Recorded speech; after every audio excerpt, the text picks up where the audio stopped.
The story opens by introducing Ian Cloud, a textbook lead of the angsty, tragic past genre, who is in truth an awful man that makes everyone regret ever getting close to him. The peak of his cruelty comes when he returns the heroine's carefully wrapped birthday gift, coldly trampling on the girl's sincere feelings. Not only that, he also leaves Diana, who had traveled all the way to his estate to see him, waiting for 6 hours straight, with work as his only excuse. He coldly rejects his childhood friend to accept an arranged marriage, leaving Diana in unbearable pain, a scene that breaks the viewer's heart. It is no surprise that Diana runs off to the academy right after his wedding, an act that feels like an escape from the cruel reality this leading man created. Faced with this string of actions, one core question hangs over this mysterious, darkly charismatic lead. What on earth is wrong with his personality? Of course, the story explains that Ian Cloud suffered childhood psychological trauma, so his instinct is always to push others away and live a life that rejects emotion. And yet, in the real world, a young woman is reading the story on her phone, her face full of utter bewilderment as she scrolls to the very last page. She cannot believe her own eyes at the ending. Diana walks right up to the weeping Ian and gently gives him a kiss of forgiveness. Furious, the girl throws her phone and shouts in the middle of the street that the author must be out of their mind for letting such an awful man be whitewashed and forgiven so easily. Beyond frustrated, she rushes to type a comment, ignoring the other fans praising the ending, insisting she has to speak this unwelcome truth. Her face hardens, her eyes blazing with fury, determined to go to war with the author and the blind fans defending the male lead. Typing as she walks, she mutters curses under her breath, certain her fury is entirely justified given this senseless ending. She admits the author is talented with genuinely gripping prose, but the problem is that talent was aimed in the wrong direction. All that flourish was poured into building up Ian's story, working overtime to justify his awfulness. Meanwhile, poor Diana, the heroine, was left neglected, a truth that the readers, the author, and even she herself can plainly see. She leaves a sharp comment demanding justice for the fragile Diana, sneering that if the male lead is that emotionally numb, he should see a doctor instead of passing it off as charm. Ian's fans immediately swarm to attack her, calling her unhinged, but she pays them no mind, only exhausted by this crowd of blind devotion. Standing in the crowded street, she tries to take a deep breath, telling herself to calm down and find some peace of mind. But her anger flares right back up when she remembers that wretch Ian is the root cause of all this frustration, and she stomps off in a huff. Suddenly, a blinding light rushes toward her along with the ear-splitting screech of a sudden break, and she spins around in shock. In that life-or-death instant, as her phone flies from her hand, a stray thought flashes through her mind. What if this were the legendary reincarnation truck? She silently vows that if she ever ends up inside that novel, she will destroy that man Ian, and then, impossibly, that reckless wish comes true. She wakes up on a luxurious bed, her head pounding like it had been struck with a hammer, hazily registering the unfamiliar scene around her. The room is decorated in lavish European aristocratic style, worlds away from her cramped little rental room, leaving her utterly disoriented. She bolts upright, looking around in a panic, wondering what on earth is happening to her. To test if it's real, she pinches her own cheek and yanks her hair hard, crying out in pain, confirming this is no dream. Her trembling hand rises to her face, overwhelming confusion washing over her as she begins to fear what she has just guessed. She wonders whether she was truly struck and whisked away by the legendary Truck Kun and had somehow transmigrated into another world. Her head spinning, she reasons that if this really is a reincarnation scenario, then she must have landed inside the very novel she just finished reading. Standing in the middle of the lavish room, she realizes the most important question right now isn't why, but who exactly she is transmigrated into.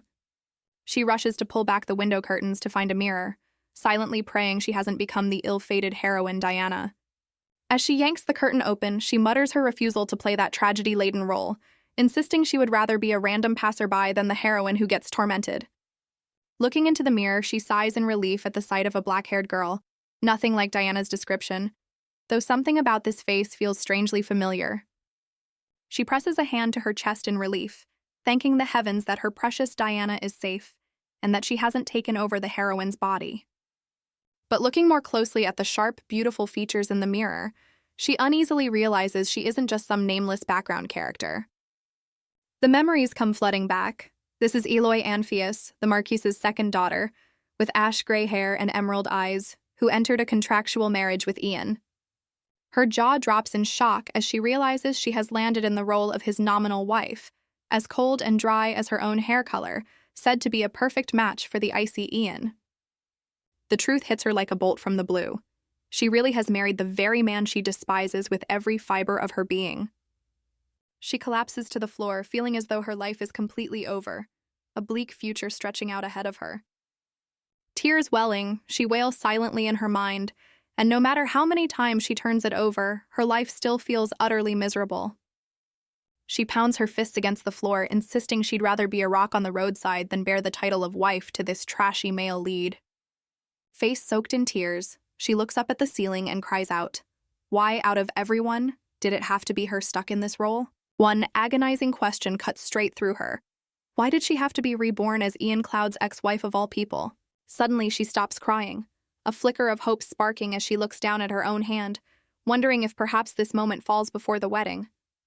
She scrambles up off the floor to check the mirror, telling herself that if the wedding hasn't happened yet, she still has a chance to turn things around and rewrite her fate.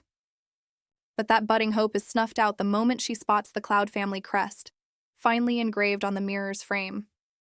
She laughs bitterly, tears streaming again, forced to accept the harsh truth. What's done is done. She really has married him. The image of Eloy as a bride at the wedding flashes through her mind like a cruel joke, confirming she really is, in fact, someone's wife. Right then, the door swings open, and a maid rushes in, finding her lady kneeling on the floor looking utterly devastated, and asks in alarm what's wrong. She scrambles to her feet, denying everything on the spot, while the flustered maid hastily swears she saw nothing at all, even though she clearly just witnessed the strange scene. She tries to steady herself, taking a deep breath to get into character, telling herself this is simply the power of transmigration, that she has to carry herself with poise. The maid reminds her that it's time for breakfast and that she should come downstairs, since the couple always eats together out of habit. This shared breakfast isn't about affection, it's simply because Ian likes to settle business matters first thing in the morning. The maid straightens out her dress, remarking that the two of them really are a couple obsessed only with efficiency, without a shred of romance between them. At the mention of having to face Ian, she slumps down onto the bed in dismay, reluctant to confront reality. But she reminds herself that a promise is a promise, and drags herself up off the bed, her heart as heavy as if she were headed to a funeral. While getting ready, she recalls the novel's descriptions of Ian's looks: eyes as deep as the midnight sea, a sharp nose, red lips. The author was clearly a die-hard fan of his. She frowns in irritation, telling herself that no matter how handsome he is, his rotten nature hasn't changed one bit, and she refuses to be fooled by his looks. Coming down the stairs, she sees Ian sitting there, radiating a blinding aura. She reminds herself that no matter how handsome he is, the first thing she's going to do is spit right in his face. The sound of her footsteps cuts through that violent train of thought, pulling her back to reality in the elegant dining room. The moment she sees Ian's face up close, she freezes, wondering if any real human face could possibly be this unrealistically beautiful. She stands frozen, staring in disbelief at a face with no bad angle, half convinced it must be CG rather than a real person. Now she finally understands why the author was so obsessed with him. Ian looks up, his deep violet eyes cold as he curtly asks just what she thinks she's doing. He coldly asks how long she plans to stand there, snapping her out of her momentary daze and back to reality. She instantly recalls his nickname, the Tyrant Prince or the Devil, forcing a smile while silently cursing his rudeness in her head. Ian bluntly tells her that if she doesn't want to eat, she's free to go back upstairs. Annoyed, she refuses to go hungry and firmly pulls out a chair, declaring she'll be eating. She picks up her fork irritably, thinking to herself that a voice this nice is only more infuriating when it's used to say such unpleasant things. The clink of cutlery rings out, and Ian suddenly calls out, "Wife," making her freeze, a sense of dread telling her nothing good is about to follow. He states matter-of-factly that her staring makes him feel hurt, but his ice-cold expression carries not a shred of emotion, sending a chill down her spine. The table is grand, but the air between them is cold and distant, exactly the kind of atmosphere you'd expect from a loveless marriage. As she eats, she can't help but wonder, do Eloy and Ian really go through this crushing, stomach-torturing breakfast every single day? She glances at Ian, wondering why he's already dressed so formally this early in the morning. He never bothers this much unless something important is going on. Ian calls out wife again, cutting through her thoughts as she scrutinizes his outfit. He tells her it looks like she has something to say, so just say it. She shoots him a look sharp enough to kill, silently cursing him as an arrogant jerk. It turns out she was simply curious why he's dressed so unusually well today, so she asks if he's going somewhere. She has a knack for reading people quickly. He tells her today is the regular meeting at the palace. She lets out an ah, recalling the monthly schedule. No wonder he's dressed so formally. A powerful portrait of Ian comes into view. A Grand Duke, carrying noble royal blood in his veins. More specifically, he's the reigning emperor's half-brother, an extremely delicate position within the aristocracy. Normally, a situation like this would spark a brutal fight for the throne between siblings, but strangely, the current emperor has doted on Ian since childhood. Ian showed natural swordsmanship talent from a young age, becoming the youngest master swordsman in history at 18 without ever needing a teacher, which only deepened the emperor's admiration. The emperor favors him so much that he granted him the title of Special Advisor to the Royal Knights, handing him supreme military authority. She muses that it seems like the author wanted to pour every ounce of wealth, fame, and power in this world straight into Ian Cloud's hands. She clicks her tongue, deciding that kind of favoritism isn't just bias, it's practically an obsession on the author's part. She stands up and announces she's leaving now. Ian looks at her, puzzled, and asks if she shouldn't say something before she goes. She makes the excuse that she's running late. She replies that of course he's the one running late, and when he compliments how well she reads him, it leaves her speechless. She pauses, wondering if he's mocking her, his eyes gleaming with both scrutiny and amusement. As he turns to leave, Ian reminds her that no matter how good the food is, she should still wipe her mouth while eating, a stunningly embarrassing moment. Her face burns red, teeth grinding, and she swears that if he weren't a master swordsman she could never beat in a fight, she would have turned around and decked him right then. The scene shifts to introduce Eloy Amphius, the Marquis's second daughter, from one of the 10 founding noble houses of the empire. She's known as the Belle of High Society, but her cold demeanor has earned her the nickname the Ice Princess. Her marriage to Ian was purely for the family's benefit. Both families received the emperor's backing, and Eloy was simply a useful pawn in that political chess game. She thinks bitterly that marrying Ian was the price paid to expand her family's business, a shrewd deal impossible to find anywhere else. That's what the original Eloy herself had said, and her father, the Marquis, sold off his own daughter without a shred of mercy. Quite the wonderful father-daughter pair. Back in her room, she sits at the desk, picks up a pen, and seriously begins recalculating the timeline. She determines this year is Imperial Year 273. Ian and Eloy married in March 2 years ago, meaning they've now been married exactly 2 years and 2 months. She sighs. The title of newlyweds hardly fits a couple this cold and distant. More importantly, according to the plot, the heroine Diana will return in the summer of Imperial Year 274, meaning there's only about a year left. She looks at the calendar, settling on that one remaining year she has to endure this marriage before the main storyline kicks off. Eloy slumps face down onto the desk, lamenting that she landed right at the 2-year mark of this dreadful marriage.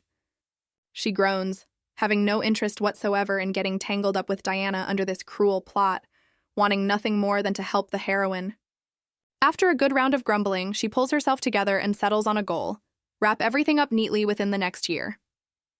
According to the plot, only 6 months after Diana returns, Ian will realize his true feelings and unilaterally force Eloy into a divorce to end the marriage. The trouble is, during those 6 months waiting on the divorce papers, the heroine Diana will have to endure endless suffering from his coldness and rejected gifts. And what troubles her most is that all of the heroine's pain gets pinned on her, the woman carrying the title of the lead's wife. She clutches her head in despair, wondering if she should just disappear now and be done with it, feeling like nothing but a burden standing in the way of her favorite character. She starts plotting a clean divorce within the year, planning to vanish without a trace before Diana even makes it back. Suddenly her hand freezes, a spark of insight flashing as she realizes this bleak situation is actually a golden opportunity in disguise. After careful calculation, she realizes she has a full year from now until Diana officially returns to the capital. If she makes good use of her power as the Grand Duchess, she could completely reshape every one of Ian's bad habits during this time. She tells herself that even if she can't turn her rotten husband into a prize catch, she can at least drag him out of the discount bin. Fired up, she resolves to reform this hopeless case of a man, Ian, into the perfect gentleman, worthy of Diana before she even shows up. She confidently declares that she knows the saintly heroine Diana like the back of her hand. And she also knows every last detail about that awful man Ian, simply because she's read this novel more times than she can count. She lifts the hem of her dress and strides off with pride, silently telling Diana to wait, that she'll clear the way and have everything ready for her return. A triumphant laugh rings out as she vows to prove to the whole world that even trash like Ian can be recycled into something useful. The scene shifts to the maid, timidly stepping forward at her lady's call, signaling that a conversation is about to begin. Eloy gently asks the maid's name again to confirm it, catching the girl off guard, who stammers out that it's Bibi. She silently scolds the original owner of this body for being so careless, a maid who served her for 2 whole years, and she couldn't even remember her name. No wonder people found it strange. Eloy smiles and says she's just heard a rather interesting story and wants to verify it with Bibi. She gets straight to the point, asking Bibi to recount in full detail the rumors currently swirling around the capital about her and the Grand Duke. Bibi's face drains of all color, stammering in terror, never expecting her lady to already know and to be questioning her directly. Eloy asks if the request is really that hard, and Bibi quickly tries to dodge, insisting it's all baseless gossip not worth worrying about. Eloy's expression turns stern as she presses further, asking if this is some forbidden topic she isn't allowed to hear, reminding Bibi she dislikes repeating herself. Refusing to let Bibi wriggle out of it, she insists she wants to hear every single scandal tied to herself and her husband, in full. Terrified, Bibi drops to her knees, begging her lady to just kill her instead of forcing her to speak such offensive words aloud.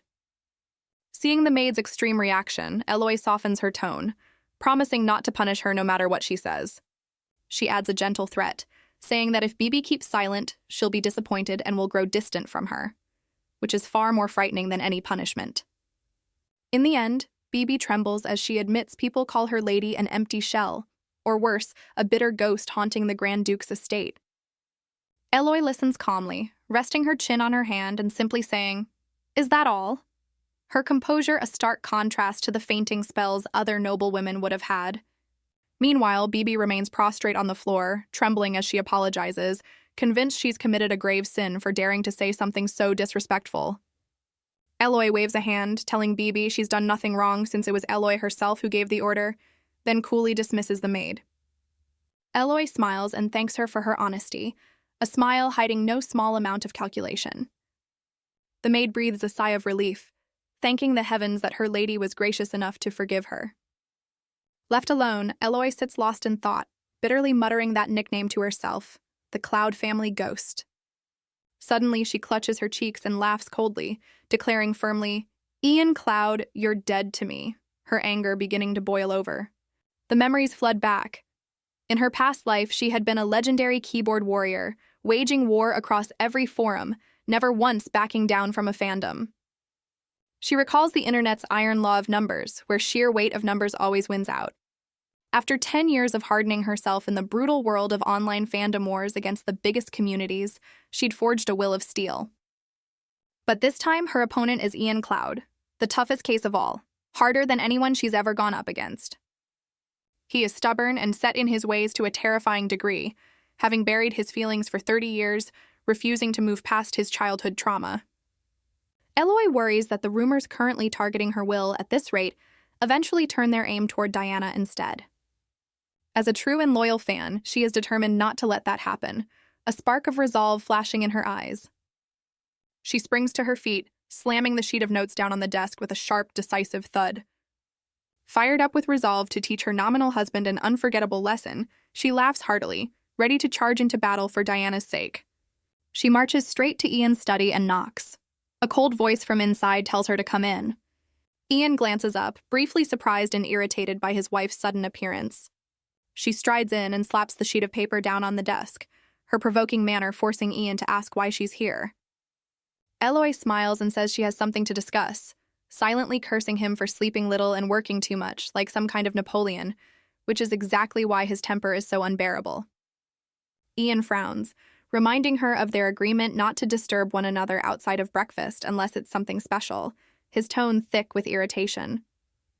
Eloy calmly replies that this is indeed something extremely special, privately thinking he really is an arrogant jerk. She firmly pushes the sheet of gossip notes across the desk toward him. Ian picks up the paper and reads it, recognizing the ugly names and nicknames people have pinned on him. Eloy smirks inwardly as he calmly asks, "And?" Exactly as she'd predicted, this man really is a piece of work. He coldly asks in return if she expects him to care about her reputation too, an offhand remark that cuts deeper than he realizes. Eloy is furious enough to see red but keeps her smile in place, silently cursing his indifference toward the fact that his wife is being slandered. She presses him, pointing out that these rumors involve him just as much, and that it's the Grand Duke's shared responsibility too. He looks at her in silence, and Eloy challenges him to try and deny that responsibility. She asks once more, wanting confirmation that he truly has no reason at all to care. Ian sighs, closing his eyes wearily, and tells her to just get to the point of what she wants. Eloy laughs bitterly, realizing with resentment that his wife is being gossiped about because of him, and yet he offers not one word of apology or comfort. She reminds herself to stay calm, taking a deep breath to keep herself from lunging forward and punching him right then. She states clearly that no matter how beneficial this marriage might be, she can no longer keep living under this kind of humiliation. Ian looks at her, guessing that she must already have some kind of solution in mind. He cuts her off immediately, warning her that if she's about to launch into some sappy speech demanding love or affection, she should stop right there, which makes Eloy feel sick. She denies it at once with a look of disgust, telling him not to joke like that. It makes her skin crawl. Ian looks taken aback, visibly flustered for the first time as he asks, "Then what is it?" Eloy slaps the desk again, addressing him with exaggerated formality as Grand Duke to draw his attention to what she's about to announce. She leans in close to his face and asks if he's ever heard the saying that rivers and mountains are easier to move than a person's nature. Then she declares flatly that she doesn't believe in that saying at all, her eyes full of challenge, leaving him bewildered.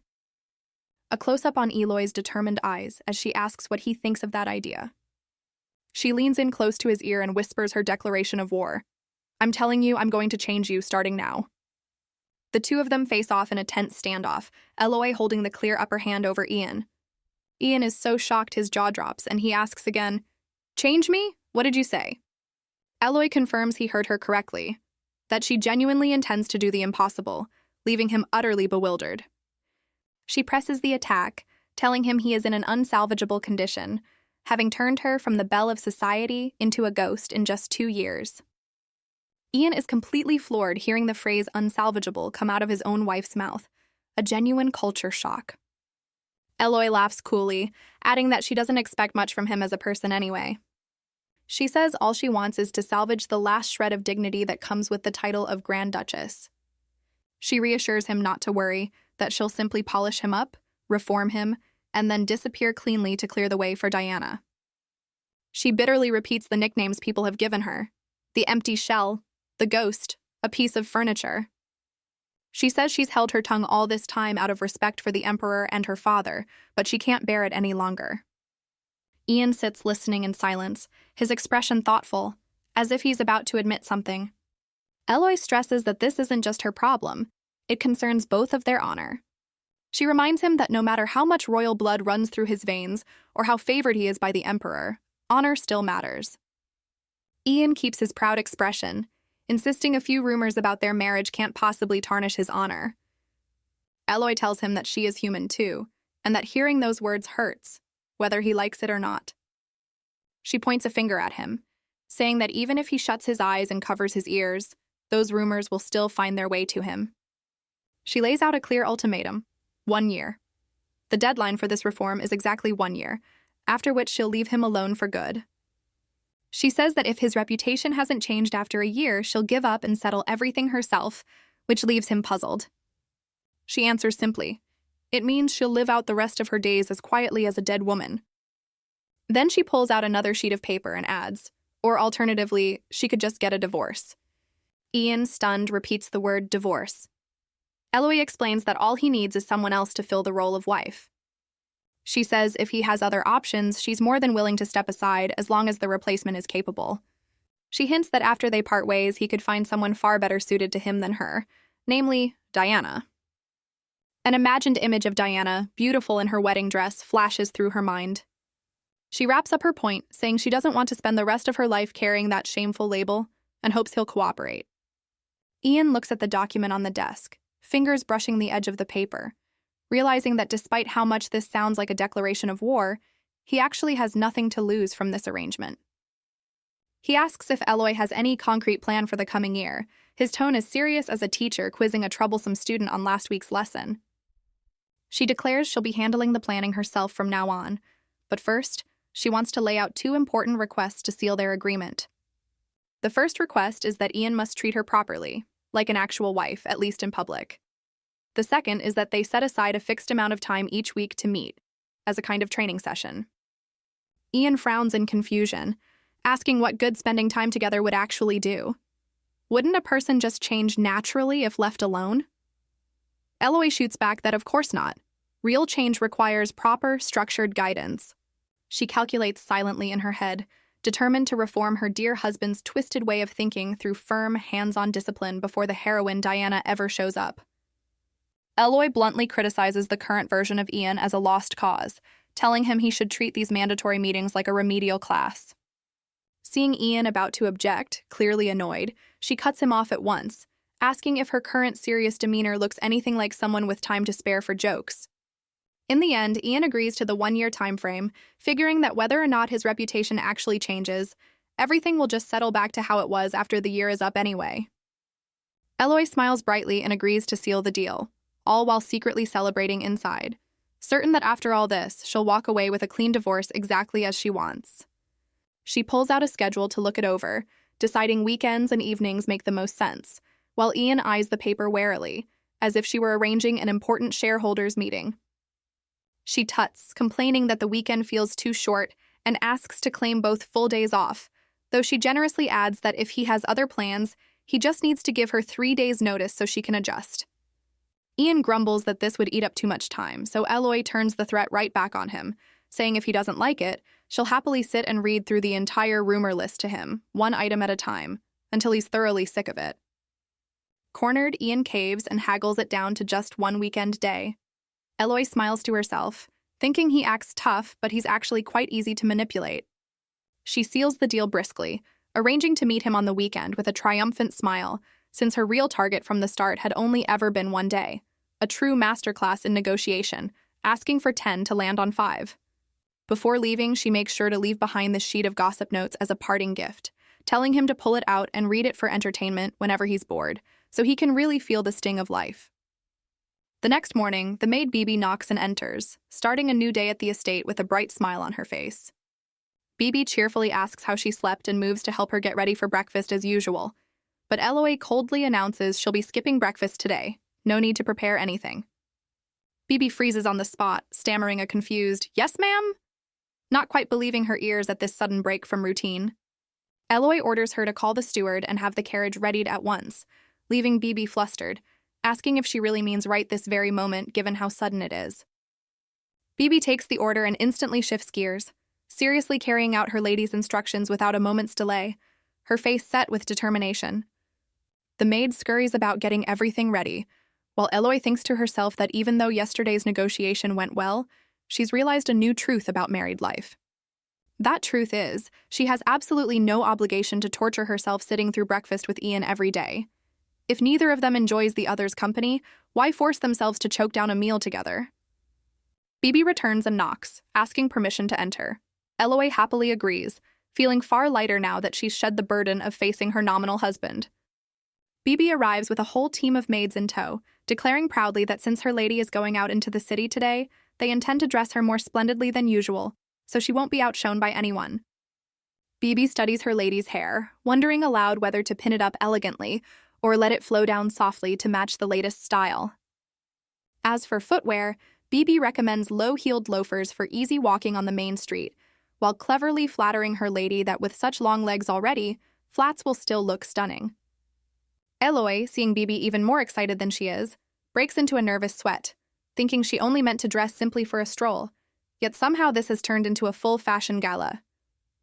Right then, there's a knock at the door. The steward Harold arrives to report that everything is ready, cutting short Bibi's enthusiastic styling session. The steward steps into the room with impeccable poise, standing respectfully to await his lady's orders. Harold remarks that it's been a long time since he's seen his lady show any interest in strolling through the main street, and Eloy smiles, admitting to this positive change in herself. She leans in and asks the steward to prepare 2 blank checks for her right away, a request that reeks of money and power. Harold flinches, stammering out blank checks, while Eloy calmly asks why he's so shocked. Does she not have the right to use this household's money? The steward hastily backtracks, promising to have them ready at once for fear of upsetting her, then shifts the subject, mentioning that breakfast is already laid out and waiting for her downstairs.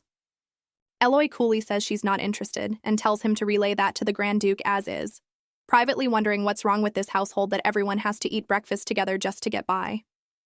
She leaves behind a spiteful little message, let him eat alone and see if it still tastes good, as the scene cuts to Ian sitting all by himself at the vast dining table. The steward reports, trembling, that his lady says she won't be having breakfast today, and the room falls into a cold, heavy silence. Ian waves the steward off, his face impassive, though something is clearly churning inside him over this unusual absence. He stares at the lavish spread in front of him, wondering just what is going on with his wife, who has always so faithfully followed the rule of silence. The image of Eloy declaring she'd change him flashes through his mind. Ian smirks, thinking she really is a woman of her word, starting off by starving him emotionally. He eats irritably, thinking how yesterday she'd barged into his study raising a fuss, and today she's nowhere to be found. Truly a baffling, unpredictable woman. He recalls her radiant, provoking smile when she proposed divorce, if he wanted it, a haunting smile that turns the meat in his mouth to tasteless straw. Ian pauses, setting down his knife and fork with a sharp clink, unable to swallow another bite of breakfast after being so openly stood up. He clicks his tongue, admitting the irritation building inside him, feeling for the first time unsettled by the nominal wife who had always faded into the background. The scene shifts to a clear blue sky, gorgeous weather, a total contrast to the gloomy, foul mood of someone sitting at home. Bibi still can't stop wondering aloud whether her lady really means to go to that particular tailor's shop, while Eloy is only concerned with whether they've brought all the necessary tools for the job. Bibi raises her bag, confirming she's brought the blank checks and all the necessary documents. Eloy praises her, pleased with how well she's done. Bibi honestly remarks that this is the first time she's seen her lady personally go to a tailor's shop instead of calling for one to come to the estate. Eloy nods, acknowledging the change herself. Eloy smiles mysteriously, thinking to herself that the real reason she got up early for this shop trip has nothing to do with clothes, but something far more important waiting ahead. That reason is clearing the path for the heroine Diana's rise to stardom, true fangirl dedication in action for her idol's future. She reminds herself that having decided to live in this world, she can't just hole herself up in the estate forever, she has to charge forward and change the plot. She strikes an energetic pose, shouting a battle cry, "Off we go, for love, for my goddess," as fired up as if heading into war. Her ultimate goal is Diana's happiness, and the image of the beautiful pink-haired heroine floats into her mind like a saint illuminating her soul. Her first task in this campaign is to get a read on the trends sweeping through the capital.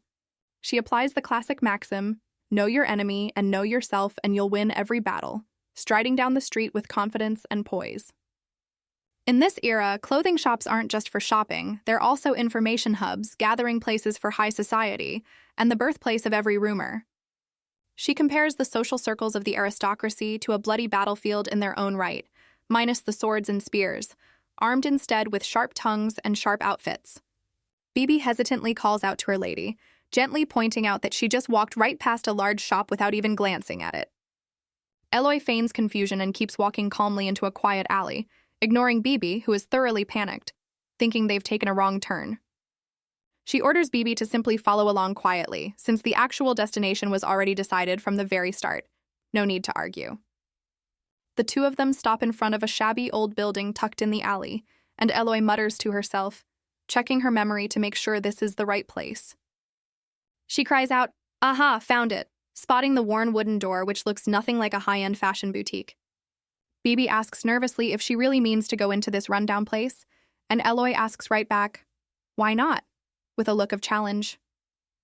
Bibi tries to steer her toward Veronica's, the largest and most prestigious shop on the main street, but Eloy brushes her off flat. She coolly reminds Bibi that she never asked for her opinion, radiating an air of authority that leaves no room for argument. Terrified, Bibi obeys at once, not daring to say another word in the face of her lady's cold determination.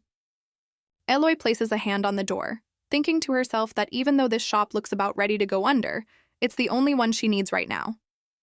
She grips the door handle firmly, declaring with conviction that this is no ordinary clothing shop, but a future gold mine. The door opens and a blue-haired woman calls out to ask who's there. Bibi immediately recognizes her as Madame Z, the shop's owner. Madame Z startles in shock upon realizing her uninvited guest is none other than the noble and powerful Grand Duchess herself, someone who should never have set foot in this place. She hurriedly bows deeply in greeting, while Eloy calmly announces she's simply here to browse dresses, like any ordinary customer.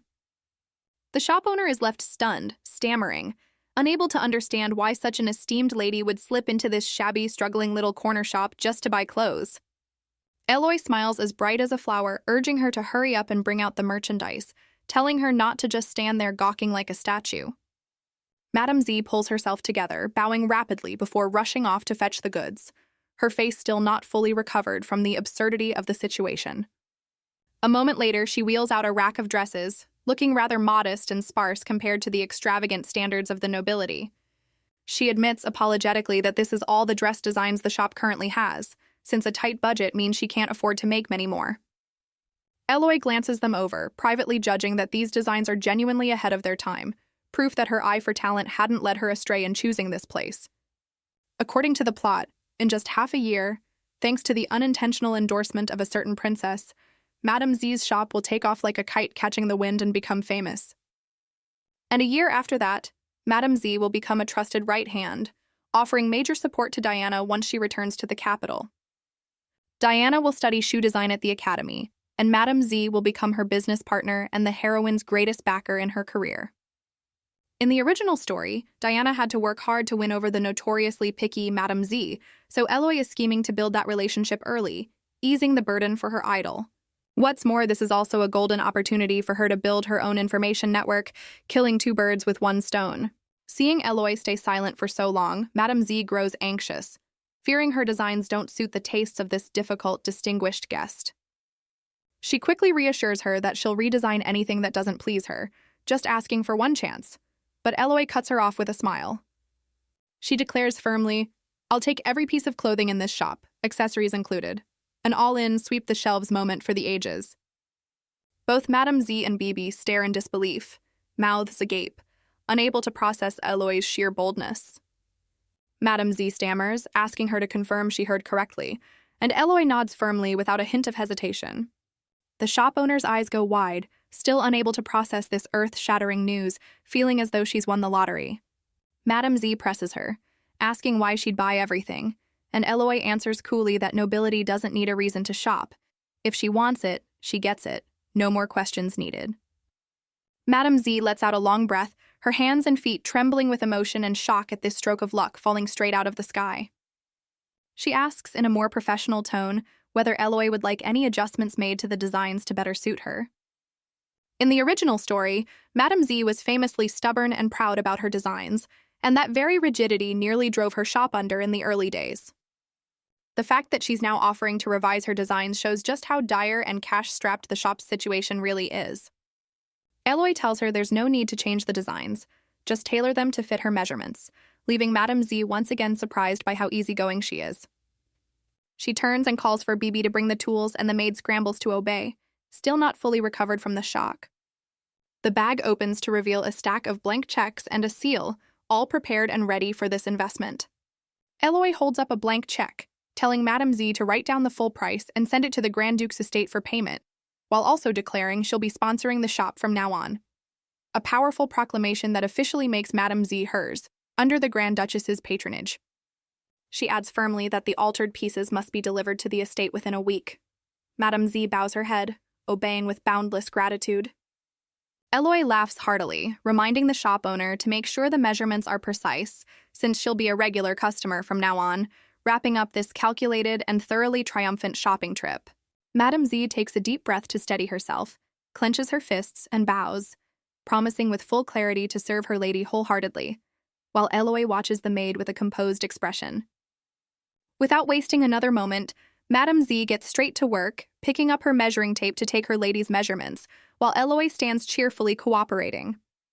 While measuring, Madame Z gushes over her lady's long, slender arms and perfectly straight shoulders, declaring firmly that with a figure this flawless, an off-shoulder dress would look absolutely stunning. Reaching her waist, Madame Z exclaims in astonishment at how slim it is, then blurts out a bizarre question, asking if her lady is perhaps a backbone beauty, leaving Eloy completely baffled. Eloy's eyes go wide, cold sweat pouring down as she struggles to process this bizarre concept of a backbone beauty that the maid just invented on the spot. Seeing Madame Z keep rattling on nonstop about her body measurements, Eloy starts to get a headache, thinking the woman really should rein in that mouth of hers, and finally has to speak up to cut the noisy measuring session short. Madame Z beams, promising to deliver a dress that fits like a glove, noticing her lady's eyes light up with a sparkle, though in truth Eloy is simply savoring the truth that money really can buy anything in this world. With the business done, Eloy bids farewell to leave, and Madame Z bows deeply in a respectful send-off. The moment her lady is out of sight, the shop owner groans about her aching back after such an intense session. Eloy walks off, pleased as punch, satisfied at having won over the notoriously difficult Madame Z. She plans to use the woman as her eyes and ears, and later as a bridge to help the heroine Diana when she returns. With the weather so lovely, Eloy invites Bibi to take a stroll around the neighborhood before heading back to the estate to enjoy the fresh air, and the maid nods eagerly, delighted by the idea. Back in her room after the long outing, exhaustion sets in, and Eloy covers her mouth with a tired yawn, wanting nothing more than to climb straight into bed. She wonders if she lingered too long at the bookshop, recalling the huge haul of books she just hauled home, realizing just how quickly the time had flown. About to sneak off to bed early and leave Bibi to handle the unpacking, she suddenly freezes at the sight of Ian standing there in the stairwell. Their eyes meet across the spacious hall, Eloy momentarily flustered while Ian stares at her with an unreadable expression. She decides to ignore him, pretending not to notice, and quickens her pace up the stairs to avoid this unwanted encounter at this hour. She tells herself their relationship isn't close enough to warrant polite greetings, so she simply sweeps past him like a cold breeze, leaving Ian standing there in silence. Suddenly Ian speaks up, asking if she's just gotten back, and Eloy startles, freezing in place, eyes going wide as she turns around, stunned that this block of ice would actually start a conversation. She vaguely explains that she just stepped out for a bit, and he remarks that it's gotten rather late, an incredibly clumsy way to open a conversation. Glancing at the pendulum clock showing well past midnight, Eloy finally understands why her eyes feel so heavy, nodding along with his all-too-obvious observation. Ian clenches his fist, clearly holding something back, assuming she must have been swamped with work to skip breakfast and vanish until this late at night. Eloy silently exclaims to herself, remembering that she'd skipped breakfast today, and thinks with a wry laugh that this husband of hers seems to be holding a grudge longer than she expected. She calmly admits she really was busy, all while studying his sour, awkward expression, thinking he looks like he's swallowed a mouthful of bitter melon over being stood up by his wife. Unable to hold back any longer, Ian snaps, reminding her of their old agreement, the one she herself set, that they'd only see each other at breakfast, and now that she's broken that rule, it just hands him an excuse. He mutters accusingly, wondering what on earth she'd been up to until this hour, leaving Eloy surprised by his excessive concern and that undercurrent of jealousy in his tone. He then switches to lecturing her, saying that whatever scheme she's cooking up, she still needs to remember she's a duchess and should please maintain her duties and image as she always has. He uses breakfast as the one time they can discuss household matters to pressure her into attending, but before he can even finish, Eloy cuts him off flatly with an ice-cold, "I don't feel like it." Ian freezes completely, his face going blank as a goose, stammering, "Excuse me?" unable to believe his ears at such a blunt, bold refusal. Eloy shoots back, asking why she should bother, when the Grand Duke standing right in front of her doesn't seem to care about his own wife in the slightest. She lays the truth bare, that it's his own indifference that has wrecked her reputation, so why should she be the only one carrying the weight of that responsibility and that damned promise all alone? While she's at it, she reminds him that while he's been neglecting his wife, she's been busting her back fulfilling her duties as Duchess this whole time, leaving Ian struck with guilt. She turns away with pride under the moonlight, tossing out a bitter remark that in this whole game, she seems to be the only one taking the losses. She declares firmly that she'll pay him back in kind, whatever he does to her. She'll return the exact same treatment, and the more he suffers eating alone, the more satisfying she'll find it. She tells herself with a half smile that whether she's an angel or a devil depends entirely on his attitude, treating him like a child who needs to be raised all over again. She laughs brightly, closing the argument with a simple truth, tit for tat, then slams the door shut, leaving him standing there rooted to the spot in shock.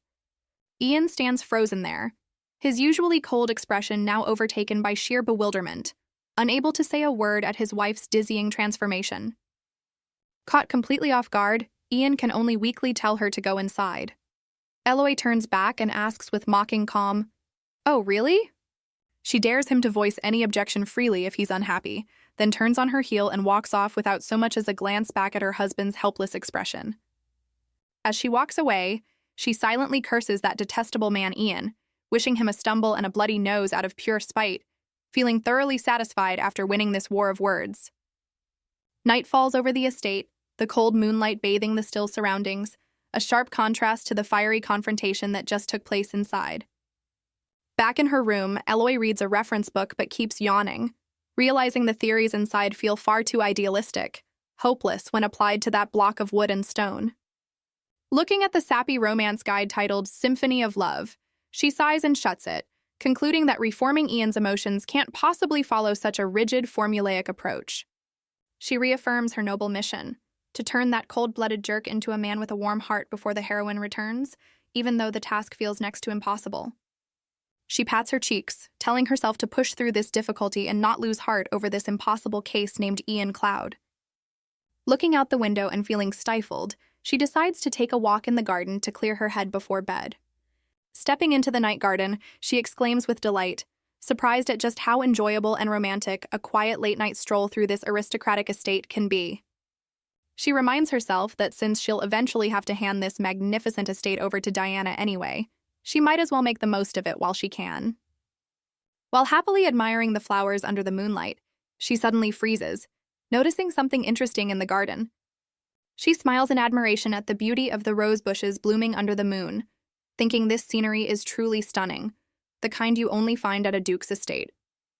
Looking at the meticulously tended flower beds, she nods, acknowledging the sheer class of this place, everything flawless down to the last detail.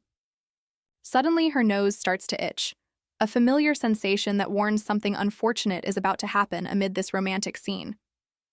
She lets out a loud sneeze, shattering the quiet, elegant atmosphere and instantly wiping out her graceful, refined image. She wipes at her sniffling nose, realizing the night air is quite chilly, and that this lady's fragile constitution won't allow for much more time outdoors. She decides to head back inside to stay warm, her gaze drifting up toward the balcony above before she leaves. From above, Ian stands with his arms crossed by the window, silently watching his wife's small figure down in the garden with a thoughtful gaze. Seeing her rub her eyes and sniffle right after that sneeze, he badly misreads the situation, assuming she's standing there crying alone out of self-pity, a strange, unsettling feeling stirring inside him.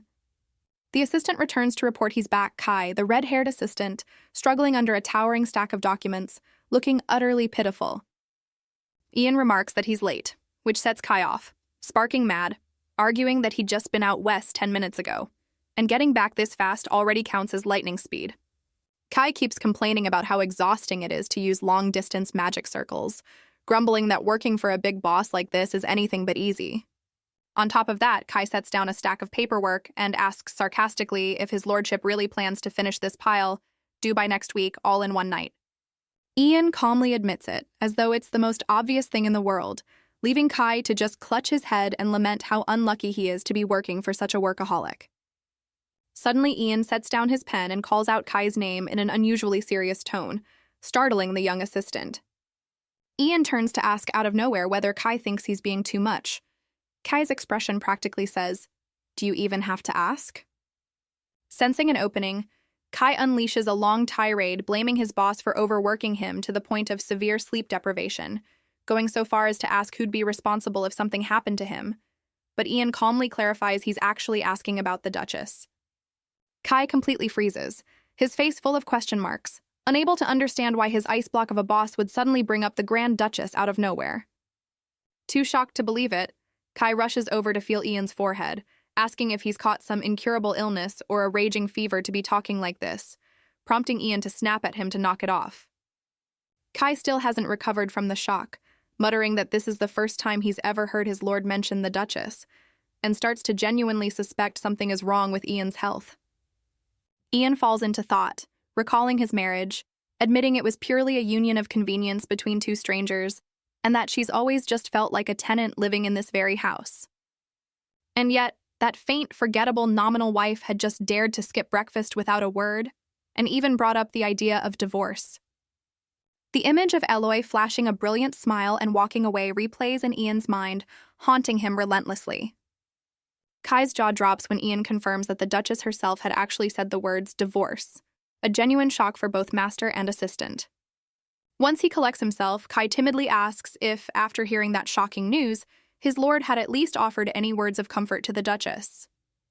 Ian innocently asks why he would need to do that, leaving Kai to just sigh deeply, utterly defeated by his boss's infinite loop of obliviousness. Kai indignantly scolds Ian for not even acting human anymore, insisting that if the Duchess ends up in tears, the fault lies entirely with him, while Ian stubbornly insists that's absurd.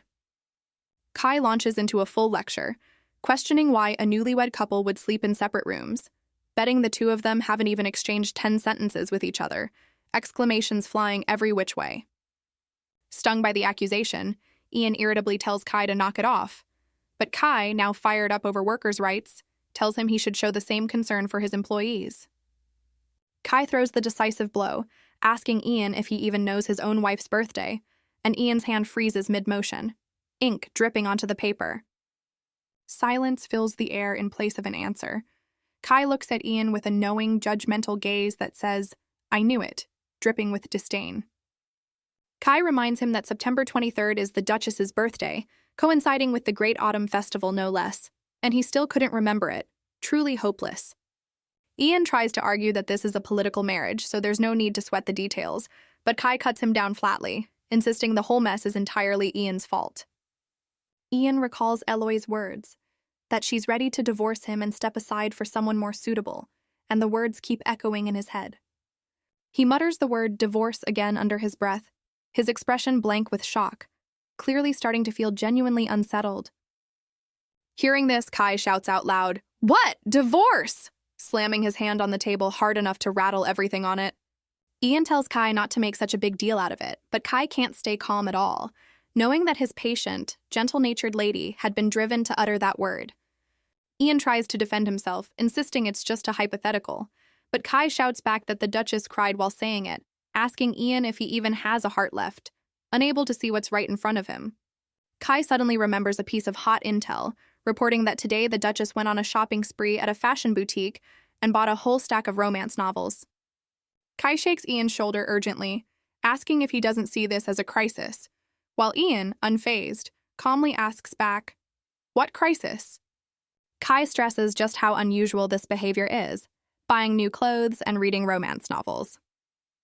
The young assistant asks Ian if he understands what those signs might mean, as the image of the beautiful, mysterious Eloy floats into view. Kai speculates that the Duchess might be falling out of love, or worse, that she might already have another man in her thoughts, making Ian flinch in shock.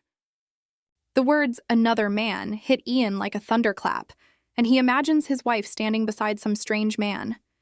Kai boldly declares that if Ian goes through with the divorce, he'll be quitting his job on the spot too, since he can't take this anymore. Ian coldly reminds him that his quarterly wage hasn't been paid out yet, instantly draining the color from Kai's face right in the middle of his fired-up speech. Ian delivers the final blow, telling him that if he really wants to quit, he can pack his things and leave right now. Kai does an instant 180, swearing eternal loyalty to his paycheck. Finding Kai's fuss unbearable, Ian throws him straight out the door, and the young assistant scrambles off with rapid, flustered bows. Left alone, Ian recalls Eloy's words, that she's endured more than enough for the family's honor and can't go on any longer. He stares blankly at the pen in his hand, his mind too scattered to focus on work any longer.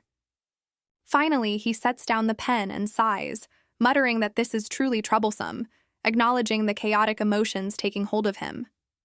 Morning breaks, sunlight streaming into the lavish room, announcing the start of a new day. Eloy is still sound asleep on the plush bed, sprawled out in a completely relaxed position.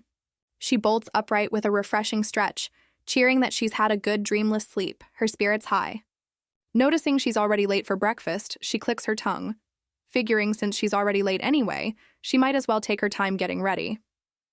The clock ticks steadily by as Eloy calmly goes through her morning routine, unhurried. She rings the bell for the servants, certain that by this hour Ian must have already left for work, leaving her free. The servants come in to help her dress, and Eloy savors the anticipation of enjoying a peaceful breakfast all by herself. She strolls leisurely down the hallway in a beautiful new dress. Her mood is light and free as a bird let loose from its cage. As she walks, she hums to herself, mulling over where to go out and play today, ready to enjoy her freedom. But her smile vanishes the instant she steps into the dining room and sees a sight she was not expecting. Ian is still sitting there reading the newspaper, leaving Eloy utterly stunned, wondering why this burden of a man hasn't disappeared yet.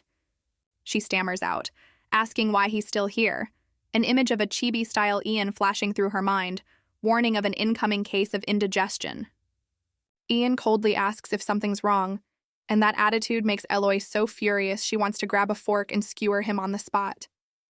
On second thought, deciding the knife looks more effective, she glares at the knife on the table with a look sharp enough to fire bullets. But remembering he's a top-tier swordsman she could never beat, she swallows her rage and sits down, asking through gritted teeth exactly why he's sitting here. Ian answers nonchalantly that he's having his meal, despite still holding the newspaper. Eloy is deeply disappointed, having briefly hoped he'd stuck around to apologize for last night. She shakes her head in exasperation, reminding herself you can't expect a heartless man to become considerate overnight, when Ian suddenly calls out to her. Ian sets down the newspaper, his expression serious, saying he's given some thought to the training she mentioned. Eloy smiles brightly while privately trying to guess what excuse he'll pull out to weasel his way out of it this time, a palace duty or some meeting. She grips her fork tightly, silently vowing that no matter what excuse he gives, she absolutely will not let him back out of the deal. To her surprise, Ian decisively announces he's decided to give her the entire weekend, catching Eloy so off guard, mid-refusal on his behalf, that her tongue trips over itself. She freezes, stunned, unable to believe her ears, her head spinning with confused question marks. She asks again to be sure, really, both days? And Ian repeats, unbothered, that those were the exact terms she herself proposed. Eloy is thoroughly baffled, wondering if this man hid his head somewhere to suddenly do such a dramatic personality flip. Seeing her hesitate, Ian is about to take it back, but Eloy quickly waves her hands in refusal, thinking she'd be a fool to pass up this chance. Ian nods to seal the deal and stands up, resolute, preparing to leave. Eloy studies his uniform, guessing he must be headed to the palace, and yet he'd waited the entire morning just to deliver this one piece of news. Ian turns back and calls out to her once more. She answers coolly on the surface, though her heart is pounding, having no idea what he's about to pull next. Ian turns back, looking slightly bashful, and says, "Give it an honest try." Eloy freezes up again, round two, her mouth opening and closing wordlessly at that unexpectedly sappy remark. Ian adds, "That whole tit-for-tat thing you mentioned, try it," confirming his willingness to cooperate. With that said, he turns and walks off without a backward glance, leaving Eloy sitting there in stunned silence. She watches his retreating back, her face a mix of confusion and genuine doubts about the meaning of life. And so the weekend arrives quickly, like a gust of wind, carrying with it a wave of nervous anticipation. In the meantime, Eloy has plowed through an entire stack of romance novels and taken a nightly walk each evening, searching for some brilliant strategy.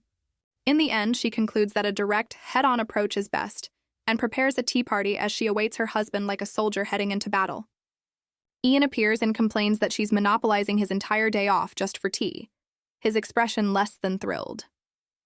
Eloy calmly sips her tea, her elegant demeanor brushing off his grumpy attitude with ease. She smiles and explains that the first session should be light, just to get comfortable with each other, a kind of warm-up. But inside, she's screaming, unable to bear Ian's piercing, scrutinizing stare boring right through her face.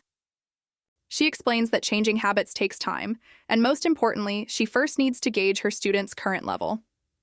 Ian repeats the phrase, "gauge my level," while Eloy silently judges in her head that this man's level is a flat round 0.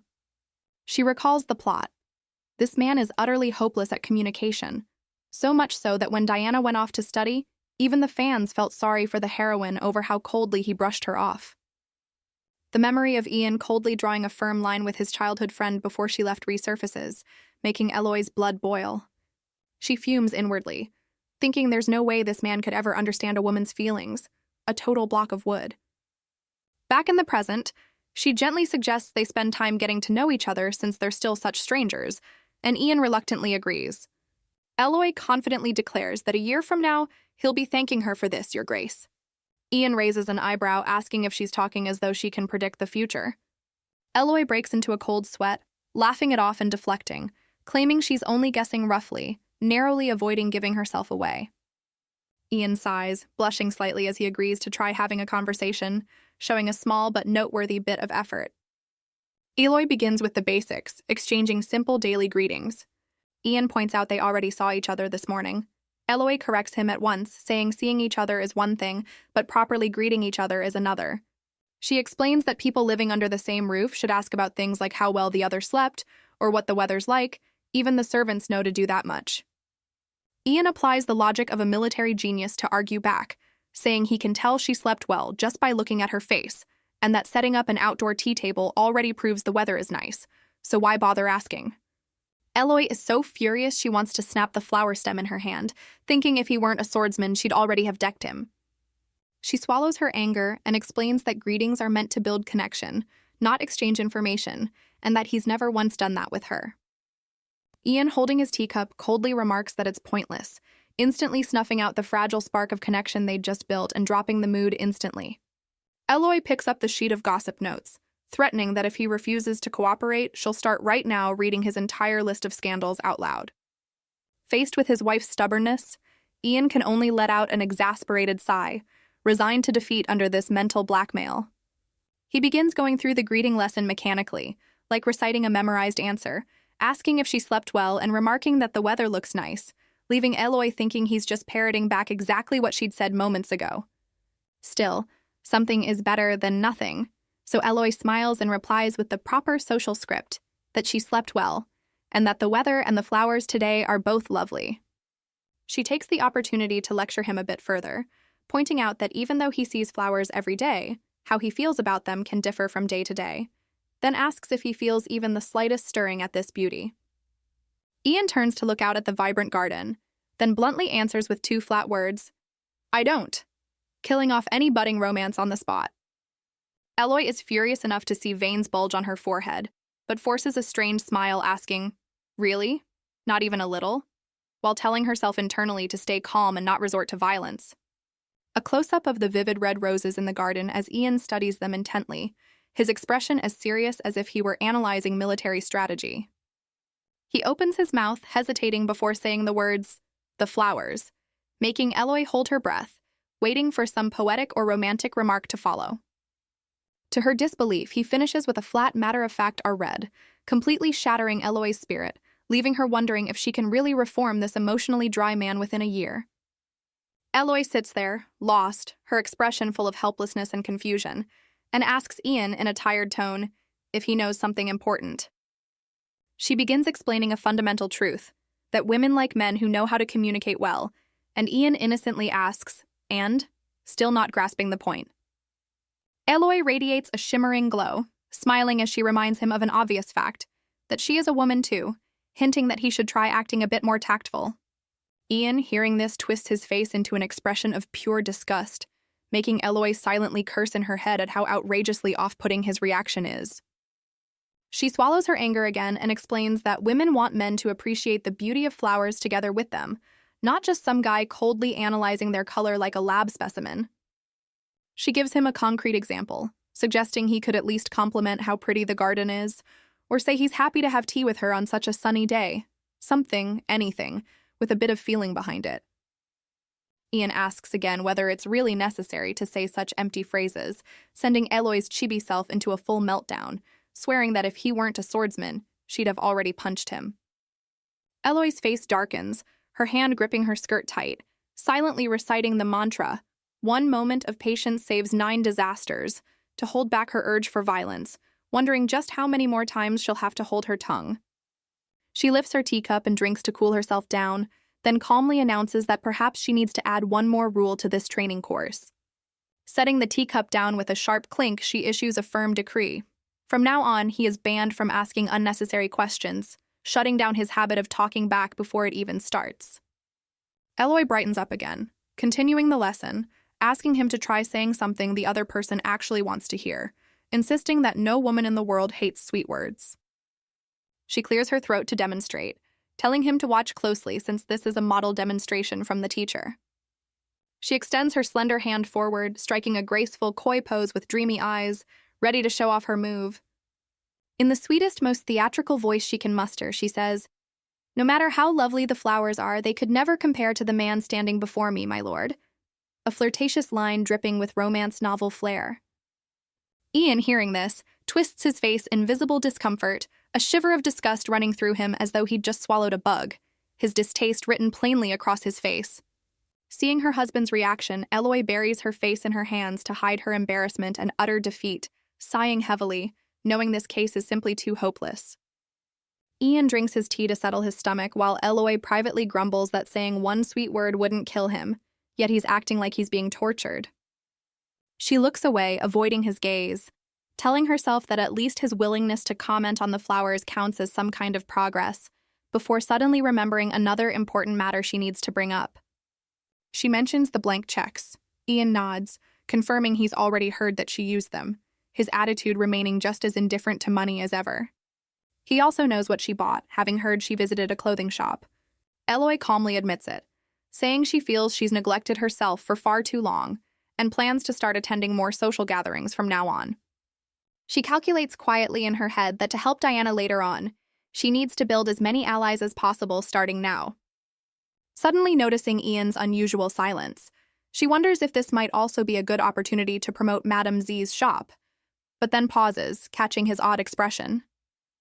Ian is radiating a dark, ominous aura, leaving Eloy baffled as to why he suddenly looks so sour, wondering if he's upset about the money from the blank checks. Ian mutters quietly, saying he had assumed she'd lost interest in that sort of thing after getting married. Eloy smiles confidently, saying she's had a change of heart, that she can't keep hiding away in the estate forever, and that meeting people now feels important.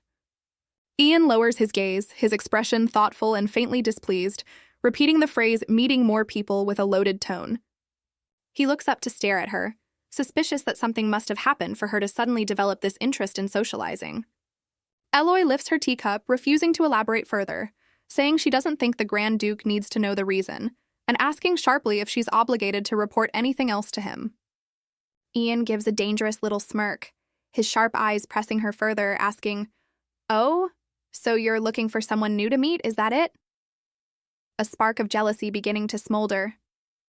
Eloy innocently nods, confirming, "Yes, that's exactly my intention," though in her head she's thinking about recruiting allies to support Diana, completely on a different wavelength from Ian.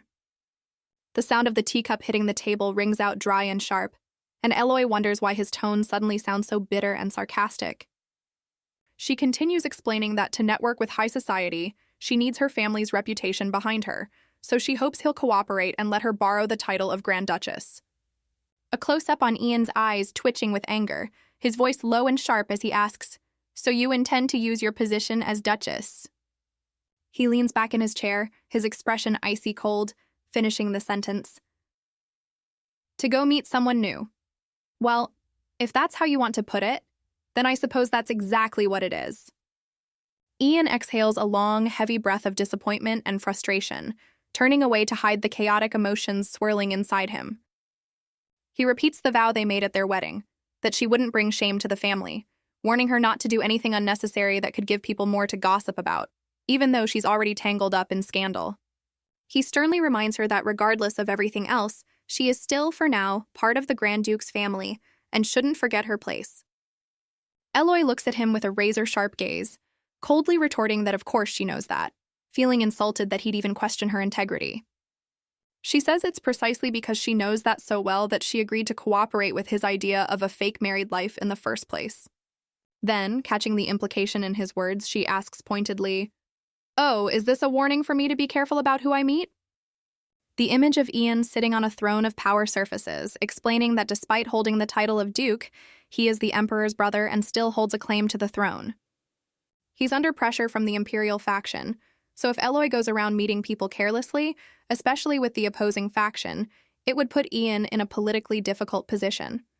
Eloy understands the issue but still feels wronged, wondering why he has to talk to her with such an unpleasant expression, as if she were about to have an affair or do something terribly wrong. She fumes inwardly, thinking that his loss of face is largely his own fault to begin with, but still promises to be careful not to bring harm to the family. Ian drinks his tea, masking his complicated expression, while Eloy settles on a firm resolve in her head. At least until we get divorced. The image of the magnificent estate glowing under the afternoon sun appears, but the accompanying caption signals that this first weekend tea session has ended in a rather awkward note. Ian clutches his chest, coughing violently, seemingly choking either on his tea or on his wife's blunt words throughout their entire conversation. He sets down his teacup with a sharp clink, his expression still carrying that same irritation and sarcasm, with no sign of reconciliation whatsoever. Back in her room, Eloy flops down onto the soft bed, letting out a sigh of relief that at least he went along with what she wanted, taking it as a small comfort. She lies on the bed fidgeting irritably, annoyed that he kept asking pointless questions despite the ban, wondering the whole time whether he'd even been listening to a word she said, utterly baffling. She sits up, sighing over her own misfortune, admitting that reforming someone's personality really is a task harder than moving heaven itself. But recalling the scene of Ian politely offering his arm to escort her back to the main house on day 2, she smiles, realizing her efforts haven't been entirely wasted. She sits at her vanity, comforting herself that at least things aren't a complete failure, which counts as a good sign. A week later, a maid comes in to announce that Madame Z has arrived, and Eloy is surprised the shop owner has come earlier than expected. Eloy marvels at how quickly time has flown. It's already been a week since she visited that rundown little shop. Bibi excitedly leads the way, telling her lady to head straight to the main fitting room since Madame Z has already gotten everything ready, and Eloy is pleased by such thoroughness. Eloy places a hand on the door, praising Madame Z as more impressive than she'd expected, feeling rather proud of her own sharp eye for people in choosing her. Bibi is visibly thrilled, cheering that today she'll finally get to see her lady try on that dress in person, looking even more eager than the one who'll be wearing it. Eloy breaks into a nervous sweat looking at the maid, wondering why she, the one actually trying on the clothes, seems calmer than Bibi, who's practically vibrating with excitement. The door opens to a room flooded with light, Madame Z standing ready beside racks of elegant gowns. Madame Z bows in greeting, her demeanor far more professional and confident than at their first meeting in the old shop. Eloy steps inside, still in a simple sleeping gown, as Madame Z welcomes the Grand Duchess to her fitting session. A close-up of the satisfied smile on Eloy's lips, ready to admire the works of art she's invested in. She speaks up with energy. "All right, shall we begin?" Her sharp eyes full of anticipation. 2 mannequins appear, one in an elegant emerald green dress, the other in a stunning, seductive shade of red, both breathtakingly beautiful. Madame Z introduces the dark green dress first, explaining she's altered it exactly to Eloy's measurements as originally requested. Then she gestures toward the red dress, hesitating as she admits she took the liberty of changing a few details while altering it, and isn't sure if her lady will approve of the creative liberty. Madame Z explains that the dress is adorned with sapphires and emeralds to match her lady's eye color, and that the skirt has been made fuller to flatter her figure. Eloy stares fixedly at the red dress, her expression thoughtful, leaving the other 2 holding their breath, waiting for her verdict. Suddenly her eyes light up, and she praises the red dress lavishly, saying it perfectly matches her taste, while Madame Z proudly declares it the masterpiece of her career. Eloy turns to grasp Madame Z's hand, affirming how much she loves this originality, moving the shop owner deeply, knowing all her heart and effort had gone into it. Madame Z smiles mysteriously, saying that isn't everything. There's still one more special surprise waiting for her. She opens her palm to reveal a round gem shimmering like a rainbow, and Eloy curiously asks what it is. Madame Z fastens the gem onto the dress, and instantly a magical glow envelops the fabric, creating a shimmering, ethereal effect. The dress seems to burst into light, its gems sparkling brilliantly. Eloy gasps in astonishment, while Madame Z declares this to be the true highlight of her masterpiece. Eloy looks at the magical accessories, recalling that in the novel, Tailors often use magic to decorate clothing, silently marveling at just how authentic this fantasy world feels. Madame Z's gaze turns sharp and serious, and she says, "Well then," as though preparing to issue a command for some important ritual. She urges Eloy to try it on right away, unable to wait any longer to see her masterpiece finally worn by its rightful owner. Eloy steps out in the stunning red dress, her regal, alluring beauty leaving everyone in the room stunned into silence. She studies herself in the mirror, nodding approvingly, deciding that with a level of elegance like this, the dress is more than fit for a royal ball. Hearing that, Madame Z's jaw drops in surprise, quickly explaining that this is just ready-made attire meant for light social gatherings, hardly appropriate for a royal banquet.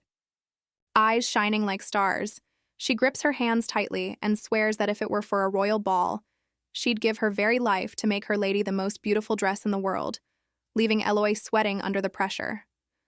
Suddenly she remembers something and tentatively asks for her lady's opinion.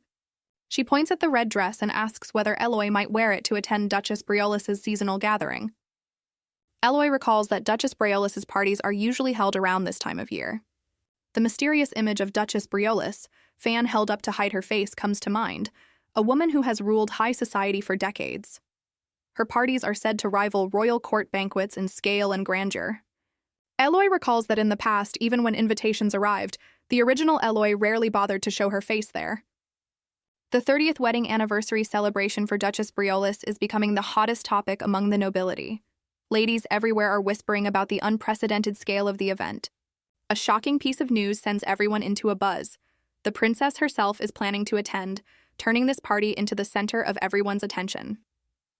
Eloy startles at the mention of the princess's title and starts digging through her memory for this heavyweight figure whose very presence always signals political turmoil.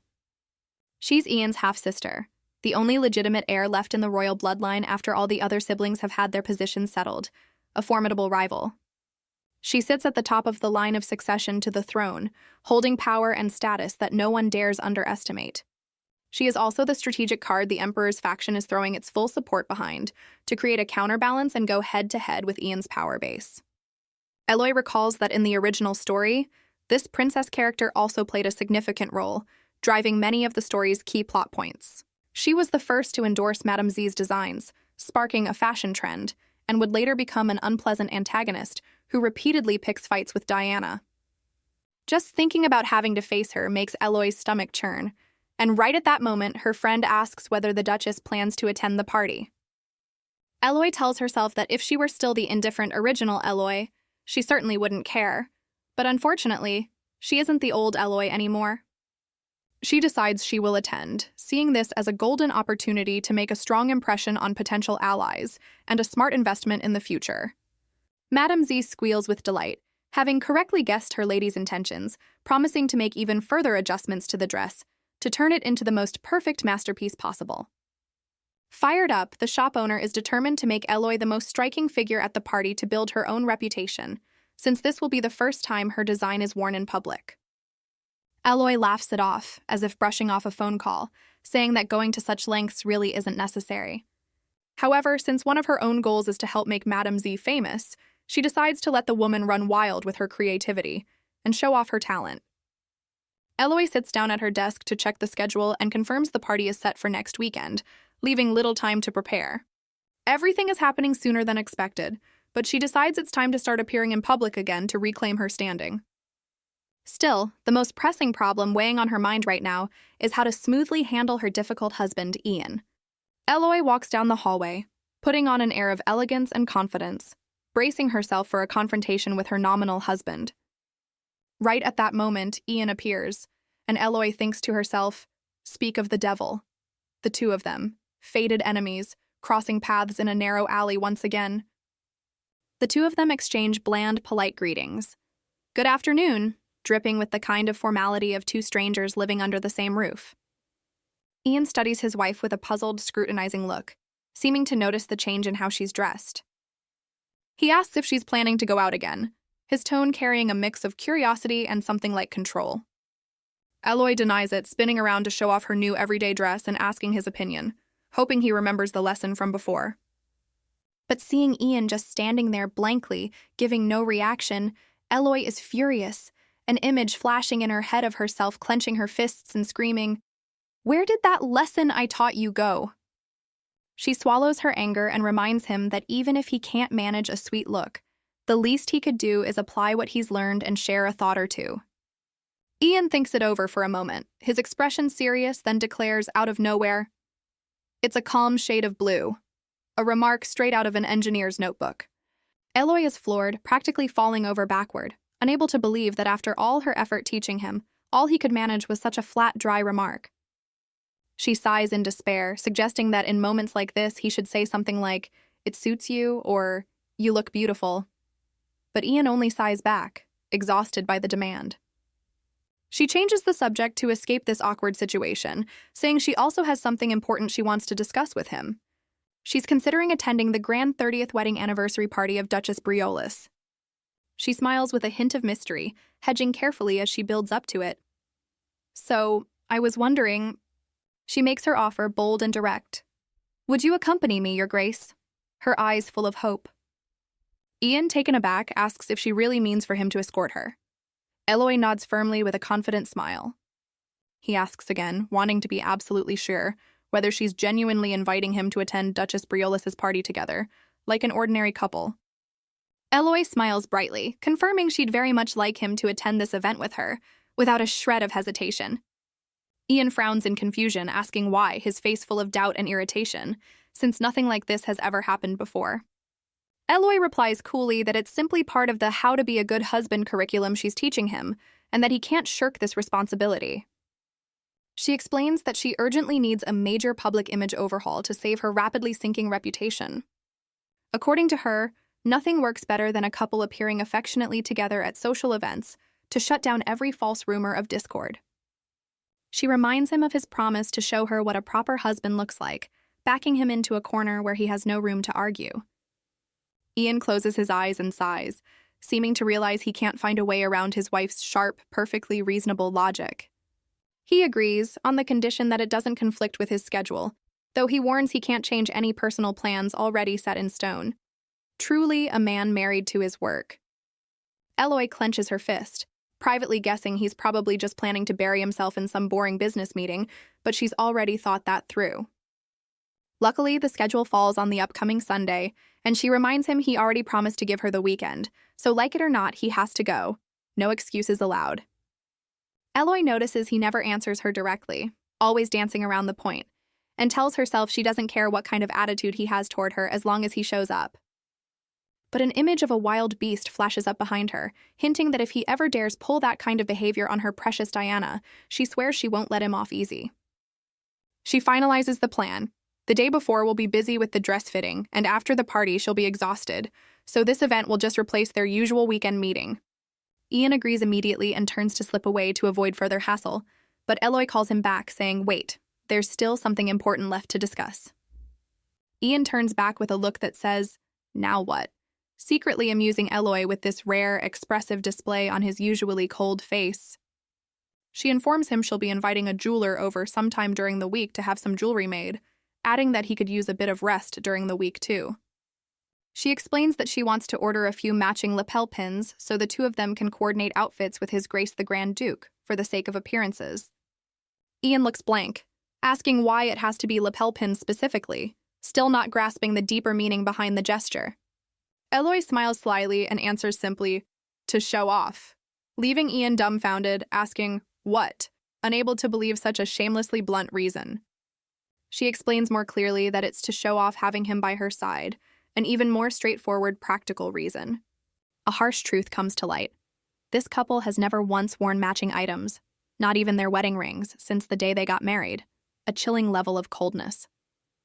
Ian never understood the meaning behind such items in the first place, and Eloy in the past found them too much of a hassle and simply gave up on the idea, each of them living their own separate life. The fate of their wedding rings is likely sitting somewhere gathering dust in a forgotten corner of a drawer, living proof of a loveless marriage. The serious problem is that even after Diana returns in the original story, this detestable, indifferent attitude of his never changes one bit. Diana once gave him a lapel pin as a gift, a present carrying the innocent heroine's deep affection. But Ian cruelly refused to wear it, insisting there was no need for matching accessories. a devastating slap to the face of the one who gave it. He never wore it until the very end of the story, a detail that makes Eloy's blood boil with fury every time she recalls it, her fist clenched in righteous anger on behalf of her idol. Fans of Diana even went so far as to make their own lapel pins to show support for their idol, because the male lead was so heartless, while Eloy, out of sheer spite, bought a full 10 of them just to make a point. She resolves to change this awful storyline. Now that she's the one who's Eloy, she can't just stand by and watch Diana get hurt by such a tactless man. She wraps things up with Ian with a pressuring smile, saying this is a notification, not a request. Ian can only sigh and reluctantly accept his fate. She schedules the jeweler for Thursday, and Ian nods, agreeing reluctantly just to get it over with so he can get back to work. Ian says his goodbyes and turns to leave. Eloy politely bids him farewell too, the conversation seeming to have come to a close. Suddenly she stops and looks at him. Eloy asks in surprise if there's something else, or if he's changed his mind about going. He looks at her intently, then drops a belated but unexpected compliment. "That dress suits you." Eloy freezes on the spot, eyes wide, cold sweat pouring down, utterly floored by such a sudden compliment from a 1,000-year-old glacier. Ian turns away, looking somewhat embarrassed after saying something so out of character for him, his ears turning slightly red. Eloy recalls the lesson she'd just taught him earlier, realizing this man actually knows how to put theory into practice after all, not quite as hopeless as she thought. Ian calls back that he's already given her the answer she wanted, sort of like turning in an assignment just to avoid being nagged. He walks off without looking back, his footsteps fading into the distance, leaving Eloy standing there dumbstruck, watching his retreating back with a jumble of emotions. She smirks to herself, wondering whether to take that as a genuine compliment or some kind of backhanded insult to her intelligence, but either way, it counts as progress. Thursday arrives, bringing with it a pouring rain, a gray sky, and rumbling thunder blanketing the magnificent estate. Eloy, dressed in an elegant black gown, waits, wondering about the noisy sound outside, feeling a bit uneasy about the bad weather. Ian appears in a striking black shirt, greeting her with a good morning and complimenting the lovely weather, even as a storm rages loudly outside. A peal of thunder rumbles as if mocking Ian's remark about the lovely weather, leaving Eloy speechless at her husband's rigid, robotic delivery. Still, there's some progress in the greeting department, so she smiles back and informs him the jeweler is waiting in the first-floor parlor. Ian starts to walk ahead, but Eloy watches him with a meaningful look as though plotting some bold move. She gently prompts him, "What are you doing? Aren't you going to take my hand?" A rare, intimate gesture that makes the air still. Ian flinches, visibly caught off guard and surprised by his wife's sudden romantic ambush. The two of them walk into the parlor hand in hand, painting a perfect picture of a powerful couple for the world outside to see. The jeweler bows deeply in enthusiastic greeting, honored and grateful to serve both distinguished masters at once. Eloy smiles warmly, telling him to rise and get straight to business, carrying herself with all the authority of a powerful lady of the house. She asks whether he's prepared the matching lapel pin samples she requested, eager to see the results. The jeweler lays out an entire fortune of glittering jewelry, from necklaces to bracelets to rings, explaining he prepared a full set just in case she changed her mind. Eloy breaks into a nervous sweat, laughing awkwardly at his excessive enthusiasm, practically dragging the whole jewelry shop over here, a true professional salesman. She turns to ask Ian if anything catches his eye, hoping he'll cooperate and pick something, if only for show. Ian glances over and delivers one cold, flat word, snuffing out everyone's hope and enthusiasm instantly. Eloy is so furious she could burst, silently cursing that every time he answers so curtly like that, someone ought to drop a tray right on his head to cure that unbearable attitude. She tries to hold back her anger, pointing to a uniquely designed necklace to spark conversation, hoping to salvage a bit of the awkward mood. Ian douses it with cold water immediately, dismissing it as last year's style, even mocking her for not knowing the trend since she'd never cared before. Eloy swallows her irritation and moves on to a bracelet shaped like a flower with gemstones, and Ian criticizes it as looking more like a lamp than a flower, a masterclass in bluntness. Eloy has to silently chant a mantra of patience over and over in her head to keep from lunging forward and clawing at him right there in front of everyone. She reminds herself that the whole point of today is for the jeweler to witness a scene of marital harmony and spread the word. It turns out this meeting isn't just about shopping at all. It's a carefully calculated PR move on Eloy's part. If Madame Z serves as her eyes and ears, then this well-connected jeweler is the most effective loudspeaker for spreading rumors far and wide. Eloy clenches her fist with determination, deciding that the job of these people is to spread the story of their, admittedly fake, love all across the world to pave the way for the future. Ian holds a lapel pin in his hand while Eloy eagerly asks what he thinks of it, a sly smile on her lips as if anticipating a compliment. Ian looks blank, his expression full of confusion as though he doesn't understand what's going on, and hesitantly asks what it is. Eloy leans in close and whispers for him to stand still, then personally adjusts the pin on his jacket herself, the rustle of fabric filling the small gap between them. Deep down, Eloy tells herself that at least until Diana returns, she has to polish Ian up into a man everyone swoons over, even if right now he's far from the perfect groom.